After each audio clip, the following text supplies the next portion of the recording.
Okay, in part two of 8.3, day one, we're still on. We're going to look at polar form to complex form. So, polar form of a complex number. So, here's where we are right now. I can convert a number in polar form to a complex form. We're going to look at that. So, polar form of a complex number. So, here's what we got.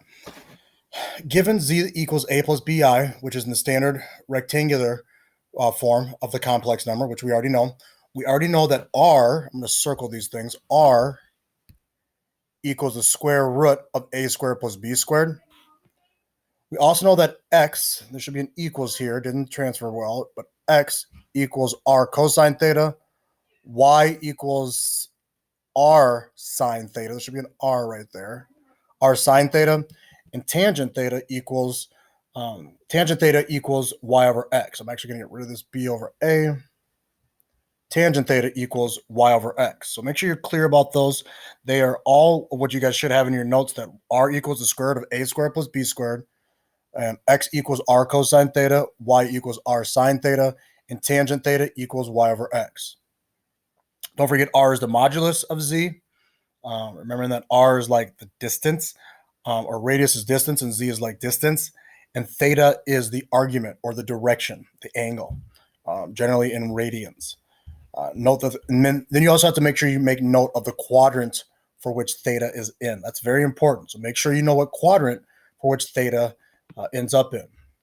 So for the polar form of a complex number, so here we are here. For the polar form of a complex number, z, it is a plus bi.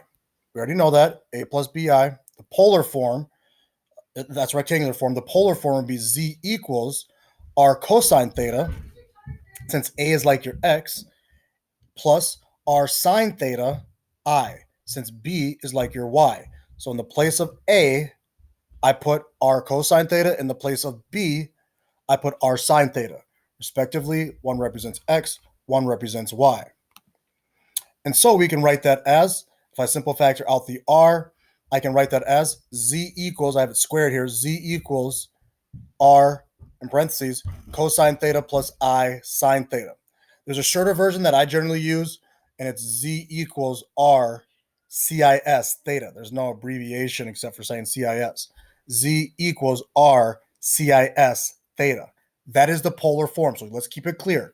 A plus bi, right there, that's the rectangular form. And the short version, z equals r cis theta, that is the polar form. And you'll see me using cis more often than not. Again, remember the modulus is r, the argument is theta, where theta is always between 0 and 2 pi, or in degrees, 0 and 360 degrees, including those values. Okay, so here's some steps for writing the complex number in polar form with an argument theta. All right, so steps. First step, I already said this. Keep in mind the correct quadrant based on the original complex number. Are you in quadrant 1, 2, 3, or 4? All right, if you look at the example here, this part is positive, this part is negative. So positive, negative puts you in the fourth quadrant. All right, so keep that in mind. Step 2, find theta. Remembering that tangent theta equals b over a. All right, b over a, or y over x. All right, whatever you want to put. Then find r. R equals the square root of a squared plus b squared. Keeping in mind that a is x and b is your y. And then use the formula z equals r cosine theta plus I sine theta. Or, as I already told you guys, you can also use, which I'm going to be using, r cis theta. You can see how that's an abbreviation. C standing for the cosine, and then you got I sine, and then of theta. Okay, so let's follow the directions. Already for the example, I already put it in the quadrant 4. Doesn't really matter, just representing quadrant 4. Let's go ahead and find theta. How do we find theta? Take the tangent of theta. It equals b over a, or y over x. In this case, y is negative root 3. And a, or x, is 1. The question is, as we learned in the past chapters, at what point or what angle theta is a tangent theta? At what point is it equal to negative root 3, or negative root 3 over 1? It's especially in the fourth quadrant. All right, and we know that that's going to be at 5 pi over 3. All right, if you count it, all right, 1, 2, 3, 4, 5, 6 pi over 6, 7, 8, 9, 10 pi over 6. Right there is where your tangent is negative root 3. And so we simplify that, theta equals 5 pi over 3. Now we have theta. So far, so good. That's what's going to go in for theta in that CIS form. Now let's find r, step 3. To find r, it equals the square root of a squared. A squared will be 1 squared plus root 3 squared. That would equal square root of 1 squared is 1.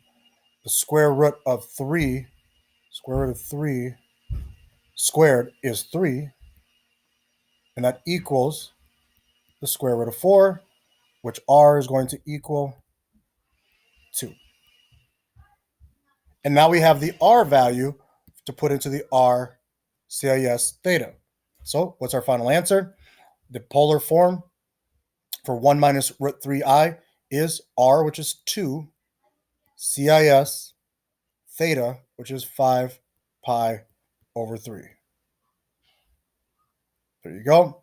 Now, if you wanted to write the long way, you could use this long way here, and you could put r there. You could put 2 there. In place of theta, you put 5 pi over 3 there, and theta, you put 5 pi over 3 there as well. All right, so either one we'll take as a final answer. Here's another example.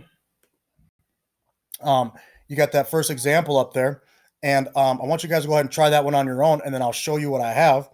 But I want you to keep in mind that this is your A, and 2 is your B.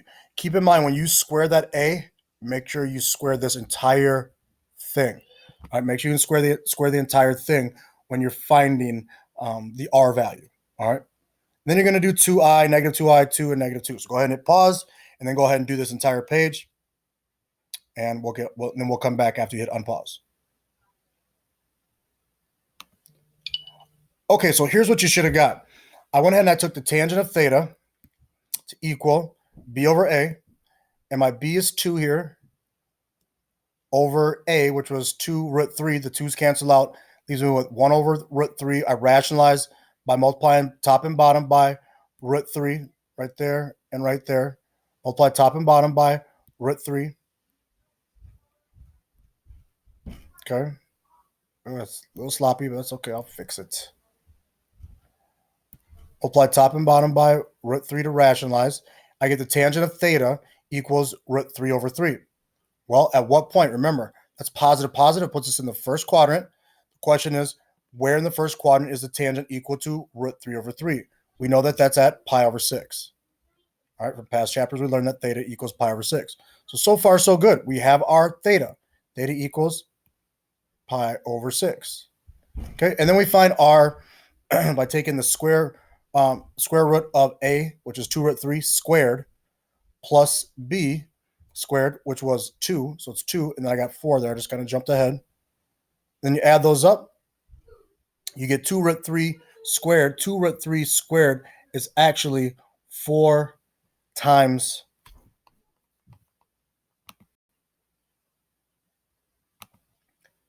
root square root of 3 squared. I'm actually going to show that work a little bit better.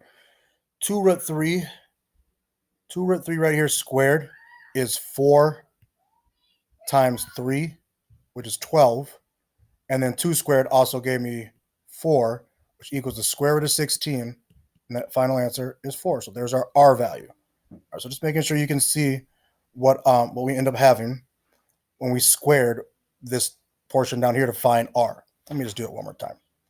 R equals, I'm going to do the setup, square root of A, which is 2 root 3. That whole thing gets squared, plus 2 squared. 2 root 3 squared gives me 4 times 3, plus 2 squared gives me 4.